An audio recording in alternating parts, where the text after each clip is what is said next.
século XIX foi marcado por muitos acontecimentos importantes na sociedade, história e ciência do Brasil. Faz-se necessário uma reflexão de como era a sociedade brasileira no final do século XIX, de como era a ciência, como era produzida, de que forma e para quem era feita. O objetivo deste trabalho não é trazer afirmações, mas questionamentos de aspectos dessa época que influenciaram na construção da sociedade atual. Em 1822, o país passa a ser oficialmente independente de Portugal. Porém, ainda dependia e era influenciado por países da Europa. O Brasil, recém-liberto de Portugal, mantinha sob o jugo da escravidão grande parte da sua população. O primeiro censo registrado foi em 1872 e os escravos representavam 15,24% da população, que no total correspondia a 9.930.480 habitantes. Alguns municípios possuíam mais escravos que pessoas livres. Dentre estes, Santa Cruz da Bahia, São Luís Gonzaga no Maranhão, Santa Maria Madalena, Cantagalo, Valença, Paraty, Vassouras e Bananal em São Paulo.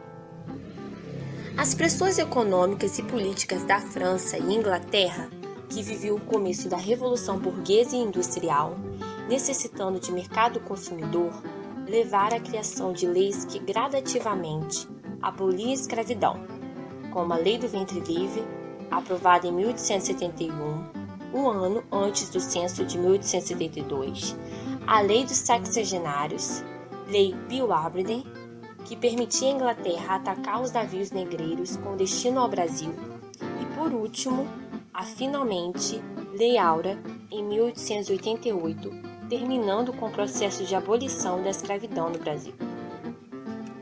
É preciso destacar que a sociedade brasileira era rural e a economia do país no século XIX era totalmente agrária, tendo como principal produto o café. Este considerado por economistas como Celso Furtado o responsável pelo processo tardio de industrialização do país, que só foi ocorrer em 1930 na Era Vargas. Na região de produção e exportação de café, formou-se um grupo social muito influente. Alguns dos fazendeiros chegaram a receber do imperador o título de barão, que passou a ser aplicado a todo o grupo. A elite fazendeira ficou insatisfeita com a promulgação da Lei Áurea por acreditar que a economia não sobreviveria sem escravos, além do alto custo que a mão de obra traria. Exigiam ser indenizados, contudo, a coroa portuguesa não efetuou esses pagamentos.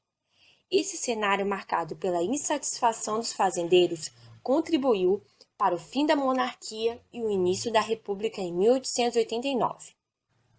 Ao contrário do que esperava a Inglaterra, os escravos que trabalhavam nas fazendas cafeeiras não se tornaram trabalhadores assalariados. Estes foram expulsos das fazendas e substituídos em 1890 por imigrantes estrangeiros. Neste mesmo ano, aproximadamente 184 mil imigrantes oriundos da Itália, Espanha e Alemanha desembarcaram no Brasil. Com o início da República Velha, ou República dos Coronéis, as terras pertenciam aos grandes proprietários rurais, os coronéis, que as transformaram em territórios improdutivos. Essa situação revoltou os sertanejos que se reuniram em torno de Antônio Conselheiro, um líder que pregava ser um mensageiro de Deus vindo para abolir as desigualdades sociais e as perversidades da República, como, por exemplo, os altos valores de impostos.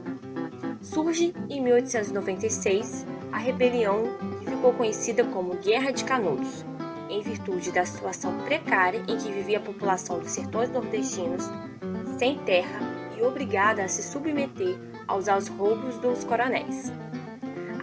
A Igreja Católica perdeu muitos adeptos, pois muitos nordestinos consideravam o conselheiro um santo que realizava milagres, e mais que isso, ele representava um símbolo heróico de redenção. O fim de Canudos foi marcado por um massacre no dia 5 de outubro de 1997, comandado pelo general Arthur Costa, com morte de idosos e crianças. O problema da abolição da escravidão, sem inserir o negro alforriado na sociedade, foi abordado em 1964 pelo sociólogo Florestan Fernandes no seu livro A Integração do Negro na Sociedade de Classes. A desegregação do regime escravocrata e senhorial se operou no Brasil, sem que se cercasse a destituição dos antigos agentes de trabalho escravo, de assistência e garantias que os protegesse na transição para o sistema de trabalho livre.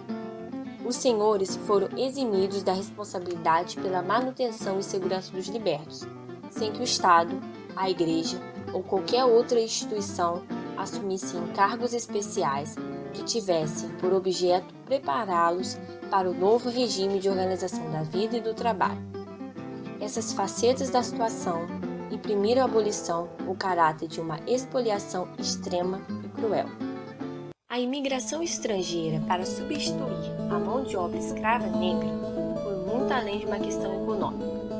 Como abordado em sala, a imigração foi defendida por muitos cientistas e médicos contrários à mestiçagem considerada problemática, por geral mestiço, e segundo estes, a confusão de diferentes características genéticas originou seres humanos desequilibrados. Francis Galton ressaltou o termo eugenia em 1883. Para ele, a eugenia era a ciência do melhoramento da hereditariedade humana. Nina Rodrigues, médico legista maranhense e professor da Faculdade de Medicina da Bahia, classificou raças, definia que os negros eram uma raça inferior e por isso não teriam discernimento para compreender questões morais como bem e mal. Dessa forma, não poderiam penalmente responder iguais aos arianos, sendo estes mais evoluídos racionalmente. Contraditoriamente, Nina era mulato, porém acreditava que a mestiçagem era uma ameaça. O mestiçamento não faz mais do que retardar a eliminação do sangue branco. Nina também acreditava que era necessária uma construção de uma raça brasileira, com supremacia branca, teoria conhecida como teoria do branqueamento.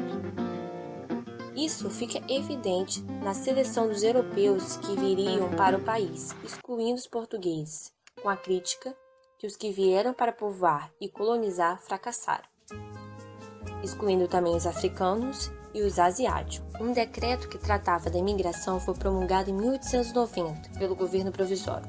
Esse documento considerava livre a entrada de imigrantes com as seguintes condições: que os imigrantes tivessem capacidade para o trabalho, que não estivessem sendo processados por crime, que não fossem oriundos da África ou Ásia, entre outras coisas.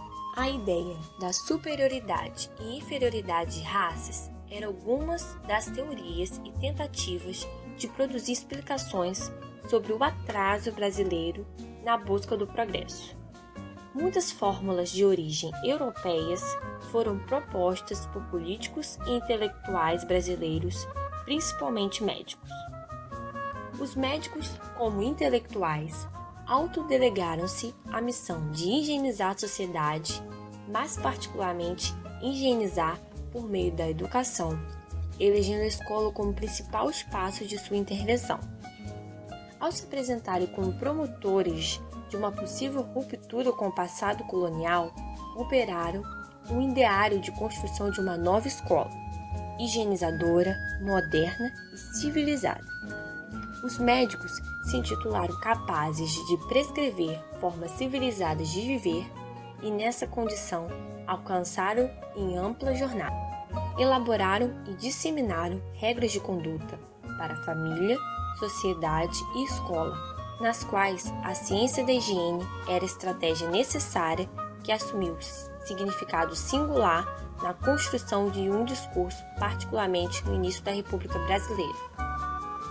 Aos dirigentes republicanos interessava o desenvolvimento de um projeto de controle higiênico dos portos, a proteção da sanidade da força de trabalho e o encaminhamento de uma política demográfico-sanitária que contemplasse a questão racial.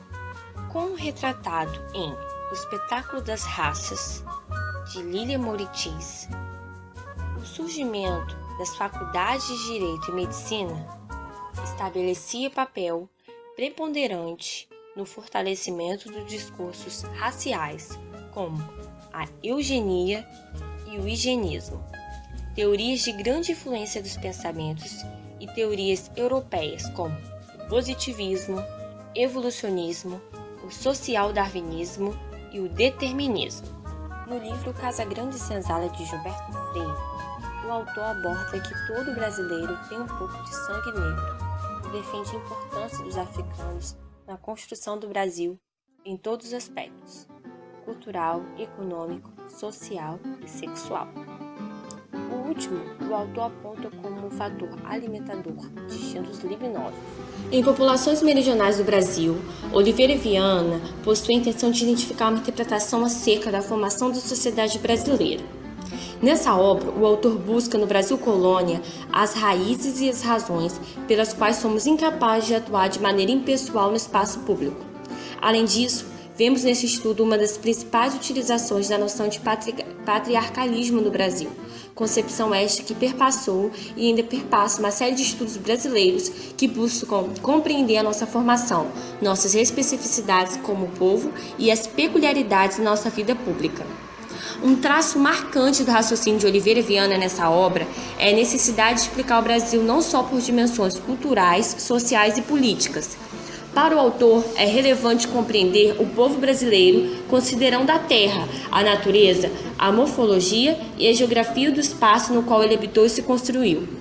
Com as palavras do cientista brasileiro, notamos o quão coercitivas foram as determinações morfológicas e geográficas no desenvolvimento de nossa sociedade e principalmente na formação de um tipo individual que carrega consigo marcas profundas. Em Raízes do Brasil, Sérgio Buarque apresenta uma importante reflexão com relação ao processo de colonização e suas consequências na formação do povo brasileiro. Aspectos históricos, políticos, econômicos e culturais são amplamente discutidos e analisados pelo antropólogo, mostrando aos leitores que as características dos países europeus foram fundamentais à construção dos países latino-americanos. O autor mostra ainda a transição rural para o urbano. Que tipo de urbano era possível em uma sociedade que ainda demonstra muitos aspectos e condutas do antigo meio rural?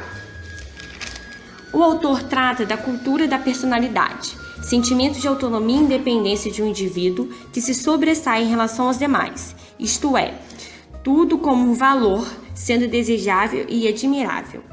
O conceito de homem cordial também surge na página 176. Nesse sentido, cordialidade não tem relação com o homem cortês, e sim se cristaliza pelo trato maleável que o brasileiro costuma se relacionar no seu dia a dia. O autor trata o conflito entre o público e o privado. A presença da cordialidade faz com que os indivíduos tenham dificuldade para discernir o público daquilo que é privado.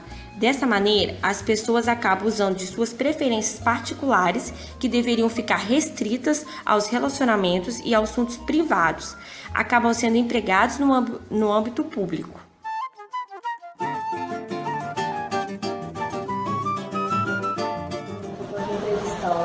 Qual o seu nome? Maria. Qual período, qual curso e centro que você faz parte da UEM? Eu faço administração pública, eu faço período e comercial. O que você entende, pensa, compreende ao ouvir algumas expressões? Aí eu vou perguntar a você e você vai falando o que você imagina, você pensa de alguns conceitos. Okay. Jeitinho brasileiro. Personalismo. Raça. Uma característica realmente não pode. Negro do Brasil, negro no século XIX, no Brasil. Escrivão. Negro atualmente. Racismo. Eugenia. Alguma diferenciação, não conheço bem essa pessoa. Miscigenação. Mistura de povos. Direito. Para quem tem dinheiro. Medicina. Status. Regiões do Brasil no século XIX. Êxodo rural, início de urbanização, Sociedade patriarcal. velhos costumes, Culto ao personalismo. jeitinho brasileiro. Obrigada, Maria. Gente, eu estou aqui entrevistando, qual é o seu nome? Gustavo. Você faz qual curso aqui na UENF, de qual centro, qual período? Estou no segundo período, medicina veterinária, no sexta área. O que você entende, pensa, compreende ao ouvir essas expressões? Vai ser um bate-volta, você vai falando pequenas expressões, pequenas palavras que você compreende ao ouvir esses termos. Jeitinho brasileiro. Corrupção. Raça. Características biológicas. O negro do século XIX. Fim da escravidão. Negro atualmente. Desigualdade. Eugenia. Mixigenação. Brasil. Direito. Brancos. Medicina. Brancos e ricos. Regiões do Brasil do século XIX. Criações faveladas. Urbanização. Sociedade patriarcal. Machismo. Culto ao personalismo. Gustavo, obrigada. Nada. Estou aqui com a... Fala seu nome. Maria Luísa Carvalho. Você é de qual período? Qual curso daqui da UENF Centro? Eu sou do CDB, curso licenciatura em Biologia e estou no 4º período. Maria Luísa, eu vou fazer o seguinte, eu vou te fazer algumas perguntas, algumas palavras e é meio que um bate e volta. Eu vou te perguntar, falar algumas palavras, alguns conceitos e você vai me dizer o que vem na sua cabeça, o que você pensa, o que você imagina sobre alguns dessas palavras aqui. Jeitinho brasileiro. Conduta. Raça. Etnia. Negro do século XIX. Escravidão. Negro atualmente. Mudança. Eugenia. Não sei o que dizer sobre essa palavra. Mixigenação. Diversidade. Direito. Justiça. Medicina. Saúde. Regiões do Brasil no século XIX. Distribuição. Sociedade patriarcal. Preconceito. Culto ao personalismo. Independência. Nossa, muito obrigada, Lu. Obrigada. Gente, eu tô aqui com a qual o seu curso? Materiais e metodologia. O período que você está No cursando? primeiro período. E o centro? No CCT. Thalita, eu vou fazer o seguinte, eu vou te fazer algumas perguntas, assim, de alguns conceitos, e aí você vai me dizer assim, o que você compreende, o que você entende, o que vem na sua cabeça. É um bate e volta, bem rapidinho. Jeitinho brasileiro. Acho que estudar bem, né? Saber de qualquer coisa, se livrar dos problemas. Raça.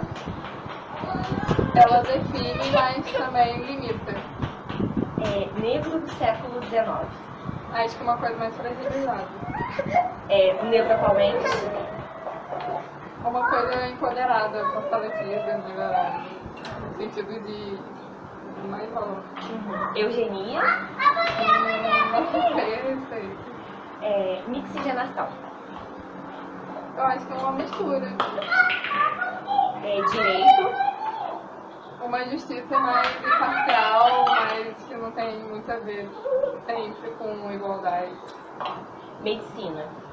Acho que é um estado social.